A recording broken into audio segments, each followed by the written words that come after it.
আসসালামু আলাইকুম, কেমন আছেন? এই তো আরেকটা ভিডিও নিয়ে চলে আসলাম। প্রচুর বৃষ্টি, কয়েকদিন রোদ কয়েকদিন বৃষ্টি। তো এই যে দেখেন আমার বারান্দার অবস্থা একদম খুব খারাপ। পানি টানি এসে একদম পুরা একাকার, গাছপালা যা আছে পাতা পড়ছে।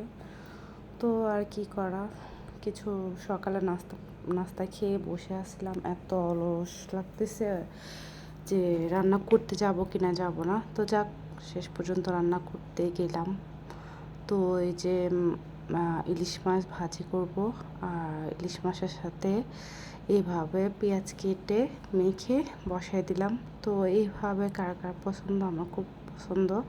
আর এইভাবে যখন পেঁয়াজটা দিই তখন আম্মুর কথা অনেক মনে পড়ে। আম্মুর কাছ থেকে শিখলাম। এরপর আর কি ডাল, শুটকি ভুনা ওগুলো আর নিতে পারি নাই। আর এরপর মাছ ভাজিটে করে ফেলতেছি, সাথে পেঁয়াজ টেয়াজ দিয়ে একদম সুন্দর করে রেখে দেব। তারপরে আমার দুপুরে রান্নাবান্না শেষ করে আর কি যাবতীয় যা যা কাজ আছে করব। তা আর কি এতটুকুই আজকে ভিডিও। রান্নাবান্না পর্যন্ত ভালো থাকবেন সবাই, সুস্থ থাকবেন। আল্লাহ হাফেজ।